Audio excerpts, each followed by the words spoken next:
नमस्कार प्यारे साथियों, एग्री हब जेट इंस्टीट्यूट के ही प्लेटफॉर्म पर आपका हार्दिक स्वागत है। तो आज हम एनिमल हस्बेंड्री के ऑब्जेक्टिव क्वेश्चन करने जा रहे हैं। ये जो सीरीज है ये बच्चों आपकी टॉपिक वाइज एनिमल हस्बेंड्री की सीरीज रहेगी। इसमें हम एनिमल हस्बेंड्री के टॉपिक वाइज जो ऑब्जेक्टिव पढ़ेंगे, एक एक क्वेश्चन को बहुत ही अच्छे तरीके से करेंगे। बहुत ही शानदार ये क्वेश्चन है। प्रतियोगी परीक्षाओं की तैयारी करने के लिए ये जो क्वेश्चन है आपके लिए बहुत ही महत्वपूर्ण क्वेश्चन है। चाहे आप एग्रीकल्चर सुपरवाइजर की तैयारी कर रहे हैं, चाहे आप जेट की तैयारी कर रहे हैं, चाहे आप पशु परीक्षक की तैयारी कर रहे हैं, कोई भी कंपटीशन की तैयारी कर रहे हैं जिसमें आपके एनिमल हस्बेंड्री लगते हैं, उसके लिए ये क्वेश्चन है बच्चों। हम टॉपिक वाइज जो ये सीरीज रखेंगे जिसमें आपको क्या आसानी रहेगी, क्योंकि जैसे ही आप थ्योरी का टॉपिक पढ़ लेते हो उसका हम फिर क्या कर लेंगे, इसका एनालिसिस आपका हो जाएगा। तो आज का तुम्हारा टॉपिक है वह है बच्चों, सबसे स्टार्टिंग में पशुपालन का जो स्टार्टिंग टॉपिक है वो तब जो शब्दावली यानी कि टर्मिनोलॉजी, उसके हम आज ऑब्जेक्टिव करेंगे। तो आपके सामने बच्चों बहुत ही अच्छा पहला क्वेश्चन देखिए क्या है। पहला क्वेश्चन है बच्चों,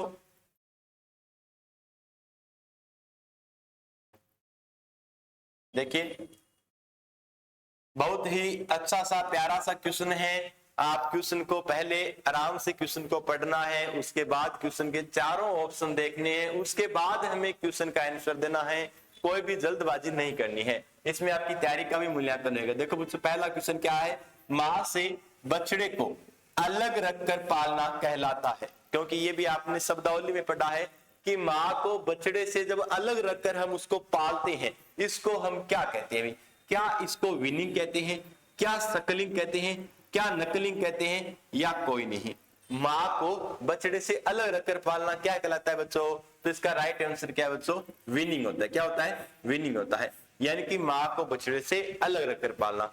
अब आप कह दो कि सर अगर हम मां को यानी कि मां के साथ अगर हम बछड़े को रखकर पाल रहे हैं, है ना, यानी कि अलग नहीं किए, तो इसको क्या कहते हैं बच्चों? तो इसको क्या कहते हैं बच्चों? सकलिंग कहते हैं। तो इसको क्या कहते हैं? सकलिंग कहते हैं। ये भी ध्यान रखना। नकलिंग क्या होता है बच्चों?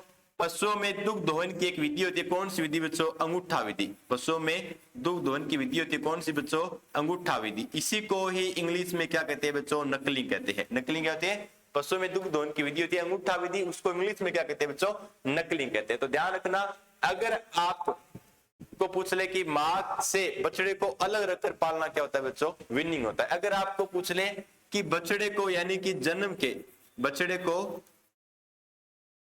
जन्म के तुरंत बाद, बछड़े को जन्म के तुरंत यानी कि जैसे ही बछड़े का जन्म है उसके बाद जस्ट ही उसको मां से अलग कर दिया, उसको क्या बोलते हैं बच्चों? उसको बोलते हैं जीरो विनिंग। क्या बोलते हैं बच्चों? Zero winning.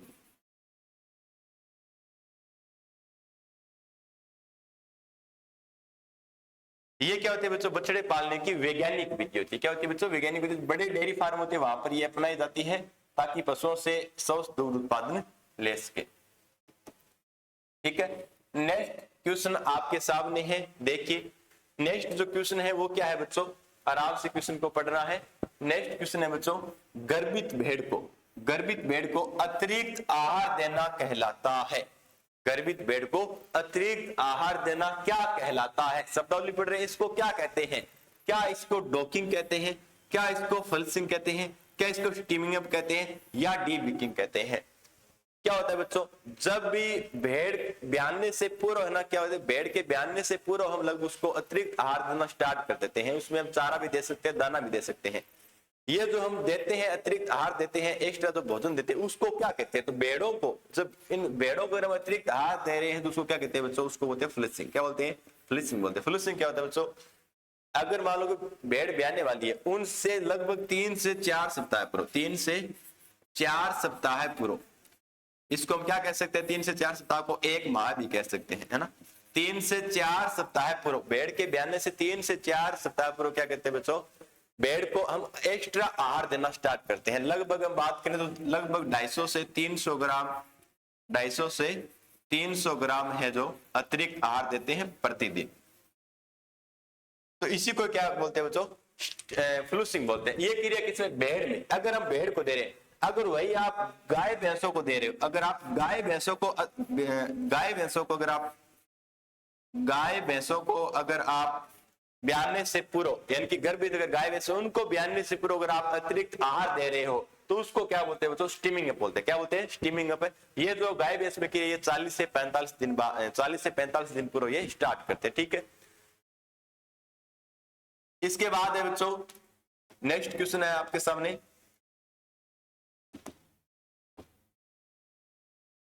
कि नेक्स्ट क्वेश्चन आपके सामने बच्चों, ध्यान से पढ़ना है क्वेश्चन को आरामदारी से।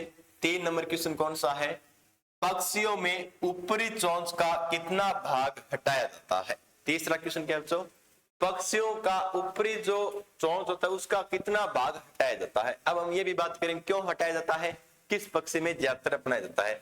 ये बच्चों जो क्रिया है मुर्गियों में अपनाई जाती है, किसमें, मुर्गियों में, ठीक है, ज्यादातर ये मुर्गियों में अपनाई जाती है। तो ऊपरी चोंच क्या 1/10 भाग हटाई जाती है, या 1/4 या 1/8 या 1/6 भाग, कितनी हटाई जाती है। तो मुर्गियों की जो चोंच होती है बच्चों, इस चोंच को क्या जो ऊपरी भाग होता है उसको तो हटाया जाता है 1/4, कितना 1/4, और जो निचला भाग होता है उसको कितना हटाया जाता है बच्चों, उसको 1/8 हटाया जाता है। अब ध्यान रखना बच्चों 1/4 ज्यादा होता है और 1/8 कम होता है। ऊपरी चोंच ज्यादा काटी जाती है, निचली चोंच कम काटी जाती है, ये भी आप ध्यान रखना।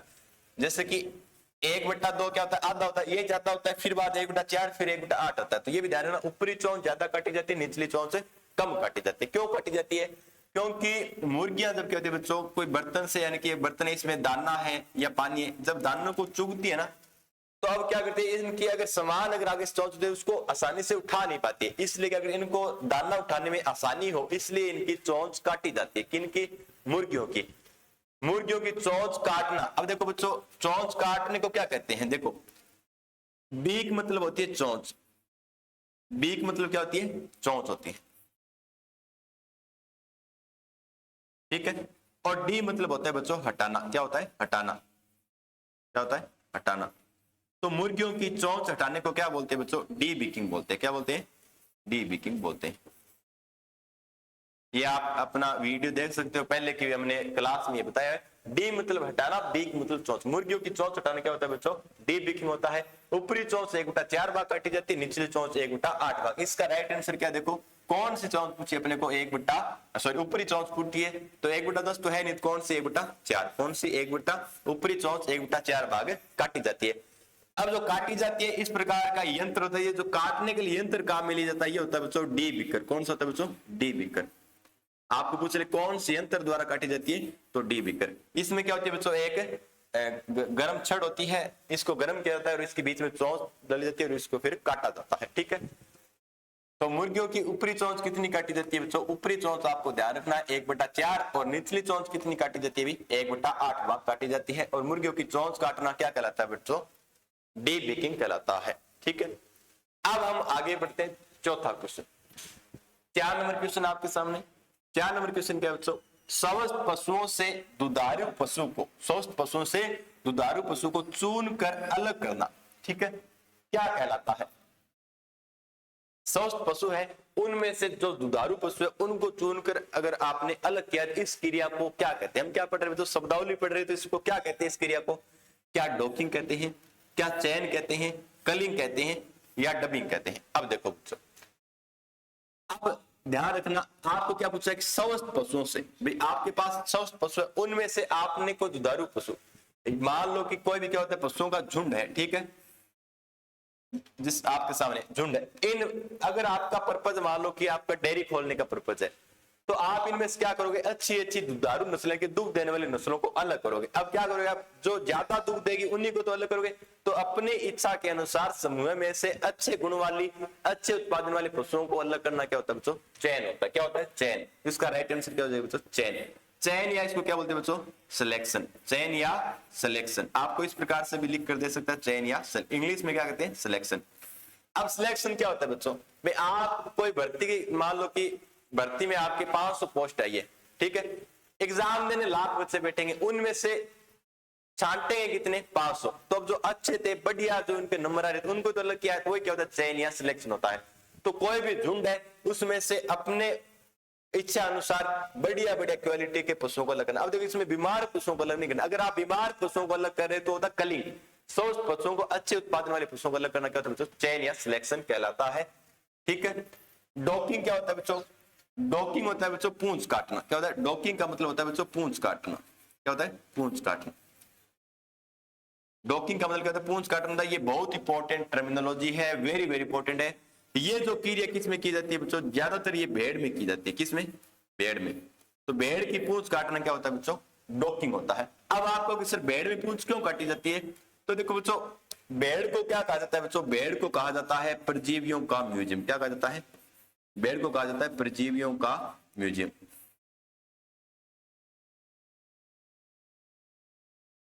भेड़ को परजीवियों का म्यूजियम क्यों कहते हैं? क्योंकि जो भेड़ की पूंछ होती है ना बच्चों, अब भेड़ ज्यादातर रेगिस्तान में पाई जाती है, रेगिस्तान में फिरती चलती है। भेड़ की पूंछ बाकी ज्यादा लंबी है, ज्यादा लंबी होने कारण के बाकी जमीन टच होती रहे। तो भी कारण के प्रोटो जो है परजीवी है वे बच्चों की पूंछ के माध्यम पूरी शरीर के ऊन में फैल जाए। तो इसलिए क्या करते हैं? भेड़ को परजीवियों का म्यूजियम कहा जाता है। इसलिए क्या किया जाता है? भेड़ की पूंछ को काट दिया जाता है। भेड़ की पूंछ को काट दिया जाता है ताकि वो परजीवी पूरे शरीर में न फैले, बीमार न हो। इसलिए परजीवियों का म्यूजियम किसे कहते हैं बच्चों? भेड़ में। अब आप कहते हो सर बकरी में क्यों नहीं काटी जाती? तो बच्चों बकरी की जो पूंछ होती है वो क्या होती है? इस प्रकार से लगभग ऊपर ही होती है, ठीक है ना। बकरी की पूंछ ज्यादा लंबी नहीं होती, इसलिए इसमें नहीं काटी जाती। और गाय भैंस में वैसे नहीं काटी जाती। गाय भैंस में क्या होती है बच्चों? जब हम दूध निकालते हैं तब उसको बांध देते हैं, उसके अलावा उसको खुला रखना पड़ता है, क्योंकि अगर कोई मच्छर है मक्खी है उनको हटाने के लिए वो काम में आती है। और अगर मान लो आपने गाय भैंस की पूंछ हटा दी तो उसके बच्चों रेट भी कम हो जाते हैं, क्योंकि आपने देखा गांव में हम देखा कोई भैंस की पूंछ काट देते उनकी जगह रेट जगह मूल्य है वो क्या बहुत कम हो जाए, तो इसलिए उसमें नहीं काटी जाती है। गायों में तो वैसे भी नहीं काटी जाती है, आपको पता है गाय अपनी क्या माता है। फिर आप ध्यान रखना कि भेड़ में पूंछ काटने की क्रिया को डॉकिंग कहते हैं, भेड़ को परजीवियों का म्यूजियम कहते हैं। अब एक बार क्या पूछा, जेट में क्वेश्चन पूछा कि कितने दिन की क्रिया होती है, तो ये क्या उम्र पूछ लिया कि कितने दिन बाद काटना चाहिए। तो जन्म के 7 से 15 दिन के बाद, 7 से 15 या 14 दिन के बाद काटी जाती है, ठीक है ना। 7 से 15 दिन के बाद। अब उसने क्या दिया, बच्चों ने सबने रट लिया 7 से 15 दिन, 7 से 15 दिन। उसने क्या दिखा? लगभग 1 या 2 सप्ताह। तो ये भी आप ध्यान रखना। यहाँ पर आपको आसान लग रहा है लेकिन एग्जाम हॉल में बहुत ही लेवल का क्वेश्चन मिलता है। 1 से 2 सप्ताह को 7 से 14 दिन हम बोल सकते हैं। तो स्वस्थ पशुओं से दुधारू पशुओं को यानी कि अच्छे गुण वाले पशुओं को अलग करना क्या होता है बच्चों? चयन होता है। और चयन को इंग्लिश में क्या बोलते हैं बच्चों? सिलेक्शन बोलते हैं। ये भी आपको ध्यान में रखना है, बहुत ही अच्छा क्वेश्चन है, ठीक है। नेक्स्ट क्वेश्चन आपके सामने बच्चों 5 नंबर क्वेश्चन, ठीक है। क्वेश्चन क्या है? पक्षियों में कैनाबोलिज्म का मुख्य कारण क्या होता है? पक्षियों में कैनाबोलिज्म का मुख्य कारण क्या होता है? तो पहले आपको पता होना चाहिए कैनाबोलिज्म क्या होता है। देखो कैनाबोलिज्म पहले पूछा कि कैनाबोलिज्म का कारण क्या, कारण क्या होता है और होता क्या? कैनाबोलिज्म क्या होता है बच्चों? यानी कि पक्षी एक दूसरे को चोंच मारकर घायल कर देते हैं। मुख्यतः मुर्गियों में ज्यादा पाई जाती है, यानी कि पक्षियों का एक दूसरे को चोंच मारकर घायल कर देना क्या होता है बच्चों? कैनाबोलिज्म होता है। अब क्या है कैनाबोलिज्म का कारण क्या होता है? क्योंकि पक्षी एक दूसरे को चोंच क्यों मारेंगे? तो क्यों मारेंगे? क्या कैल्शियम की कमी होती है? क्या सोडियम क्लोराइड की अधिकता होती है? क्या मैग्नीशियम की कमी होती है? क्या सोडियम क्लोराइड की कमी होती है? तो क्या कारण होता है बच्चों? कैनाबोलिज्म का कारण होता है बच्चों सोडियम क्लोराइड की कमी होती है, अधिकता नहीं होती, ठीक है ना। सोडियम क्लोराइड की क्या कमी? Sodium chloride. अब ध्यान रखना वो वहां पर आपको NaCl भी लिख कर दे सकता है, ठीक है ना। सोडियम क्लोराइड आप पढ़ते रहे, जो वहां पर आपको ऑप्शन दे दे NaCl, तो NaCl को ही सोडियम क्लोराइड कहते हैं। पशु जो मुर्गी होती है पक्षी होती है उनमें सोडियम क्लोराइड की कमी हो जाती है, इसलिए वह एक दूसरे को चोंच मारते हैं। आपको पूछ लेगा कि मुर्गियों का एक दूसरे को चोंच मारना क्या कहलाता है? तो कैनाबोलिज्म होता है। क्या होता है बच्चों? कैनाबोलिज्म होता है। इसको आप ध्यान रखना, बहुत ही इंपॉर्टेंट ये क्वेश्चन है, ठीक है। फिर आगे आपके सामने अब हम देखते हैं नेक्स्ट क्वेश्चन की ओर कि कास्टिंग के लिए पशुओं को किस तरफ गिराना चाहिए? कास्टिंग के लिए पशुओं को किस तरफ गिराना चाहिए? सबसे पहले तो आपको पता होना चाहिए कास्टिंग होता क्या है। कास्टिंग होता है बच्चों पशुओं को जमीन पर गिराना। पशुओं को जमीन पर गिराना। सर जमीन पर क्यों गिराएंगे? जमीन पर ही है बच्चों, कई बार के यहाँ पर सींग काटा या आप खुर काटा या भी इनको इंजेक्शन देना है या कोई भी बदिया करना है, यानी कि कोई भी प्रकार की भी पशु क्रिया करनी है, कोई सींग काटना है, खुर काटना है या इंजेक्शन देना है, दवाई देनी है, तो इन वास्ते क्या पशु आप जमीन पर गिरावांगा। तो जब आप पशु जमीन पर गिरावांगा जब बिन किसी साइड गिराना चाहिए। आप देसी बात जीवन साइड है किसी साइड गिरावा। अब इसमें ध्यान रखना होता है, क्यों रखना होता है? क्योंकि पशु के अगर आप मान लो कि उल्टी साइड गिराते हो ना तो पशु में क्या होता है कि आफरा आ जाता है, जिसको इंग्लिश में ब्लोइड बोलता है। आफरा आने से क्या होता है कि पशु की मौत भी हो जाती है। इसलिए हमें ध्यान रखना होता है कि पशु को किस तरफ गिराना चाहिए। अब क्यों नहीं गिराना चाहिए वो मैं आपको बताऊंगा। देखो, क्या बाईं ओर गिराना चाहिए, क्या दाईं ओर गिराना चाहिए, या दोनों तरफ गिरा सकते हैं, या कोई नहीं। अब देखो, पशु को जब भी हम कोई भी क्रिया कर रहे हैं, कास्टिंग की क्रिया करें, तो अब पशु को किस तरफ गिराना चाहिए। तो पशु को आप ध्यान रखना, एक ट्रिक याद रखना, कांधा, क्योंकि आपको वहां पर एग्जाम हॉल में बहुत ही दिक्कत होती है। कांधा क्या याद रखो, कांधा। ता से कास्टिंग और दा से दाईं ओर। किस तरफ बच्चों, पशु को दाईं ओर गिराना चाहिए। किस तरफ, बाईं ओर क्यों नहीं गिराना चाहिए बच्चों, क्योंकि पशु के बाईं ओर क्या होता है बच्चों, रुमेन होता है। क्या होता है, बाईं ओर क्या होता है बच्चों, रुमेन होता है। क्या होता है, रुमेन होता है। अब अगर मान लो कि पशु को आपने बाईं ओर गिराया, तो बाईं ओर गिराने से क्या होता है बच्चों, पशु में आफरा आ जाता है। इसलिए पशु को बाईं ओर नहीं गिराना चाहिए। किस तरफ गिराना बच्चों, दाईं ओर। अब गिराने, जो पशु को गिराने की ना वो दो विधियां होती है। एक तो होती है बच्चों बुरलेज विधि, ये भी आप ध्यान रखना। एक होती है बुरलेज विधि और एक होती है बच्चों रिफ्यूज विधि, ठीक है ना। अब आपको पूछ ले कौन सी विधि है, रिफ्यूज विधि। इसमें क्या होता है बच्चों, इस प्रकार से पशु में क्या, यहाँ से इस प्रकार से इनको रस्सियों को डाला है और इनको पीछे से यहाँ से खींचेंगे तो यहाँ से पशु आगे से गिर जाएगा, ठीक है ना। दो विधि, एक बुरलेज विधि, एक होती है रिफ्यूज विधि। तो अब आप पूछ ले कि पशुओं को किस तरफ गिराना चाहिए बच्चों, दाईं ओर गिराना चाहिए। ट्रिक क्या थी बच्चों, कांधा। क्या थी, कांधा। दाईं ओर, बाईं ओर पशुओं को भी नहीं गिराना चाहिए। तो ये आप नॉर्मल इन चीजों को ध्यान होना चाहिए, ठीक है। अब आपके सामने नेक्स्ट क्वेश्चन बहुत ही अच्छा सा क्वेश्चन है। 8 नंबर क्वेश्चन क्या है, बधियाकृत जो नर पशु होता है उसको क्या कहते हैं। बधियाकृत जो नर पशु होते हैं उसको क्या कहते हैं, कंफ्यूजन नहीं होना है। क्या उसको बुल्लक कहते हैं, क्या उसको टीजर बुल कहते हैं, या कैपेन कहते हैं, या वीडर कहते हैं। बधियाकृत नर पशु को क्या कहते हैं। अब देखो बच्चों, जो बधियाकृत नर पशु होता है ना उसको क्या कहते हैं, भैंस से बधियाकृत, भैंस से बुल्लक, भैंस से बधियाकृत, भैंस से बुल्लक। आपको कंफ्यूजन क्या होगी, या टीचर बुल कहते हैं या बुल्लक कहते हैं। तो बधियाकृत नर पशु को क्या कहते हैं बच्चों, बुल्लक कहते हैं। और अब देखो दोनों में अंतर क्या होता है, टीचर बुल में क्या होता है और बुल्लक में क्या होता है। बुल्लक में तो बच्चों पशु की जो नर पशु होता है उसकी प्रजनन क्षमता को ही समाप्त कर दिया जाता है। जो नर पशु था उसकी प्रजनन क्षमता को ही समाप्त कर देंगे। इसमें जो नर पशु के जो वृषण होते हैं उनको हटा दिया जाता है, ठीक है। ये तो पशु संभोग के काम ही नहीं है, क्योंकि इसमें प्रजनन अंग है उन्हीं को हटा देंगे, वृषण है उन्हीं को हटा देंगे, तो ये संभोग कर ही नहीं सकता। वो क्या होता है, बुल्लक होता है। और जब टीचर बुल होता है, ये क्या होता है बच्चों, नसबंदीकृत पशु होता है। ये क्या होता है, नसबंदीकृत पशु होता है। नसबंदीकृत पशु होता है कौन सा, टीचर बुल। इसमें क्या करते हैं बच्चों, शुक्र वाहिनियों को हटाया जाता है।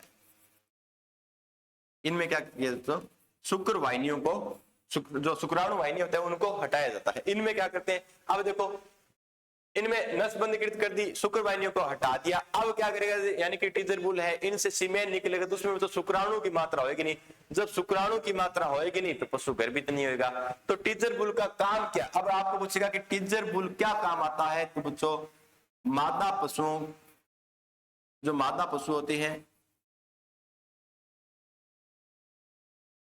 उनमें जो क्या बच्चों की ऋतु में जो आई होती है उनका पता लगाने के लिए, मादा पशुओं में ऋतु में, यानी कि हम बात करें कि गर्भित होने से पहले संभोग कराने के लिए कौन सी पशु वो पाला में आई हुई है उनके लिए इस काम में लिया जाता है, ठीक है। कैपेन क्या होता है बच्चों, बधियाकृत नर मुर्गा। बधियाकृत नर मुर्गा, बधियाकृत जो नर मुर्गा होता है ना उसको क्या बोलते हैं बच्चों, कैपेन बोलते हैं। इसको आप ध्यान रखना। बधियाकृत नर पशु क्या होता है बच्चों, बुल्लक होता है, ठीक है। फिर हम आगे चलते हैं।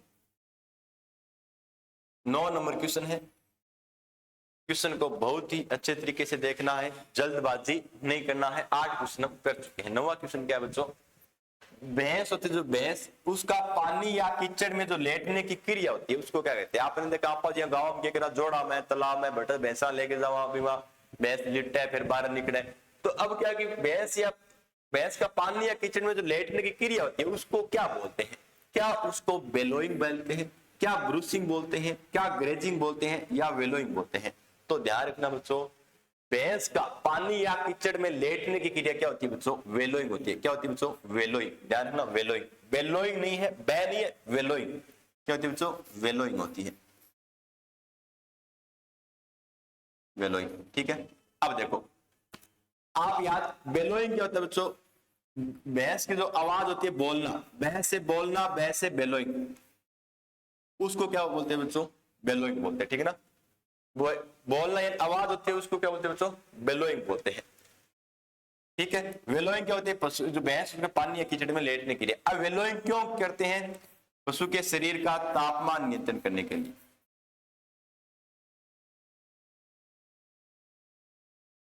ये ज्यादातर बच्चों जो अपने कीचड़ वाली भैंसें होती हैं उनमें ज्यादा क्रिया होती है, ठीक है। अब है आपके सामने नेक्स्ट क्वेश्चन 10 नंबर, बहुत ही शानदार क्वेश्चन है, प्यारा सा क्वेश्चन है। आफरा बीमारी में पशु के रुमेन से गैस निकालने के लिए कोख में छेद करने का यंत्र कौन सा होता है। यानी कि एक बीमारी होती है, कौन सी बच्चों, आफरा, कौन सी, आफरा, उसको क्या बोलते हैं, इंग्लिश में बोलते हैं ब्लोइड, इंग्लिश का नाम दिया ना, एक बार क्या पूछा था, ब्लोइड नाम दिया था, आफरा दिए नहीं उसने, उसने क्या दिया, ब्लोइड, ठीक है ना। अब बीमारी हो जाती है, इसमें पशु के रुमेन है, क्योंकि आफरा किस में है, रुमेन अमाशय का भाग होता है, रुमेन सबसे बड़ा भाग होता है, 80% भोजन स्टोर का कार्य करता है, उससे गैस निकालने के लिए कोख में छेद करने का यंत्र कौन सा होता है। क्या विजाइनल स्पेकुलम होता है, कैथेटर होता है, कैटल क्रेवलेट होती है, या ट्रोकोर कैन्युला होता है, कौन सा होता है। बहुत बार ये क्वेश्चन पूछा जा चुका है, कौन सा होता है बच्चों, ट्रोकोर कैन्युला, कौन सा होता है, ट्रोकोर कैन्युला होता है। ये आपके सामने दिया हुआ ट्रोकोर कैन्युला क्या होता है बच्चों, एक त्रिकोणीय आकार की सुई होती है, त्रिकोणीय आकार संरचना की क्या होती है बच्चों, एक सुई होती है। इसको क्या करते हैं बच्चों, मान लो कि भैंस है इस प्रकार, ठीक है, इसके यहाँ पर कोख में क्या किया जाता है बच्चों, इससे छेद किया जाता है और इससे क्या गैस निकलने लग जाती है, इसी को बोलते हैं बच्चों ट्रोकोर कैन्युला। आपने गांव वगैरह में ये देखा होगा। तो ट्रोकोर कैन्युला किस काम आती है बच्चों, आफरा में रुमेन में से गैस निकालने के काम आती है। कौन सा यंत्र बच्चों, ट्रोकोर कैन्युला। ट्रोकोर कैन्युला है एक त्रिकोणीय आकार की संरचना की सुई होती है। बहुत ही अच्छा क्वेश्चन है, ध्यान रखना, ठीक है। अब हम नेक्स्ट क्वेश्चन की ओर चलते हैं। नेक्स्ट क्वेश्चन है देखो 11 नंबर, जो मांस उत्पादन हेतु पाली जाने वाली जो मुर्गियां होती है उनको क्या कहते हैं। मुर्गियों को पालने के कई पर्पज होती है। आप अंडे उत्पादन के लिए भी मुर्गी को पालते हो, मांस उत्पादन के लिए भी मुर्गी को पालते हो। अगर आप मांस उत्पादन के लिए मुर्गी को पाल रहे हो तो उसको क्या लेयर्स कहते हैं, क्या ब्रॉयलर कहते हैं, या लेइंग कहते हैं, या है तो नहीं बच्चों, हैचिंग होगा, यहाँ पर क्या होगा, हैचिंग, ठीक है। अब देखो बहुत ही इंपॉर्टेंट क्वेश्चन है बच्चों, काफी बार पूछा जा चुका है। मांस उत्पादन हेतु पाले जाने वाली मुर्गियां क्या होती है बच्चों, ब्रॉयलर होती है। क्या कहलाती है, ब्रॉयलर। उम्र क्या होती है इनकी, लगभग 6 से 8 सप्ताह। 6 से 8 सप्ताह की जो मुर्गियां होती है जिनको मांस उत्पादन के लिए हम पालते हैं उनको क्या बोलते हैं बच्चों, ब्रॉयलर बोलते हैं। अगर ये 9 से 12 सप्ताह की थे, 9 से 12 सप्ताह की होती है, उनको बोलते हैं बच्चों रोस्टर्स। मांस उत्पादन हेतु पाले जाने वाली मुर्गियां जो 9 से 12 सप्ताह की होती है उनको बोलते हैं बच्चों रोस्टर्स। क्या होते हैं, रोस्टर्स। लेयर्स क्या होते हैं बच्चों, मांस उत्पादन हेतु पाली जाने वाली मुर्गियां थी ब्रॉयलर। अंडे उत्पादन हेतु पाले जाने वाली मुर्गियां, अंडे उत्पादन हेतु पाले जाने वाली मुर्गियां कौन सी होती है बच्चों, लेयर्स होते हैं। मुर्गी का अंडा देना, मुर्गी का अंडा देना क्या होता है बच्चों, लेइंग होता है। क्या होता है, लेइंग। मुर्गी का अंडा देना क्या होता है बच्चों, लेइंग होता है। और अंडे से चूजा बाहर निकलना, जब अंडे से चूजा बाहर निकलता है उसको क्या बोलते हैं बच्चों, हैचिंग बोलते हैं। क्या बोलते हैं, हैचिंग बोलते हैं। मांस उत्पादन हेतु पाले जाने वाली मुर्गियां ब्रॉयलर्स, जिसकी उपयुक्त आयु कितनी होती है, 6 से 8 सप्ताह। अगर 9 से 12 सप्ताह की मुर्गी उनको मांस उत्पादन के लिए काम में ले रहे हैं तो कौन सी बच्चों, रोस्टर्स। मुर्गी का अंडा देना, लेयर्स, सॉरी, अंडे उत्पादन हेतु पाली जाने वाली मुर्गियां लेयर्स, अंडा देना लेइंग, अंडे से चूजा बाहर निकलना हैचिंग होती है। सब आपको अलग अलग याद रखना, ठीक है ना। थोड़ा सा मैं आपको एक और बता रहा हूं, बहुत इंपॉर्टेंट चीज है। आपको पूछ ले कि मुर्गियां जो अंडा देना प्रारंभ कब से करती है, 5 से 6 माह बाद, ठीक ना। 5 से 6 माह बाद जो मुर्गियां अंडा देना स्टार्ट कर देती है और लगभग 12वें सप्ताह में, सॉरी लगभग 72वें सप्ताह में, ठीक है ना, 72वें सप्ताह के बाद जो मुर्गियां अंडा देना बंद कर देती है, जब ये अंडा देना बंद कर देती है तो इनको बोलते हैं बच्चों ब्रूडी hen। क्या बोलते हैं, ब्रूडी hen, ठीक है। तो इन चीजों को आप ध्यान रखना है। लगभग 5 से 6 माह में मुर्गी अंडा देना स्टार्ट करती है और 72वें सप्ताह के बाद ये अंडा देना बंद कर देती है, ध्यान रखना।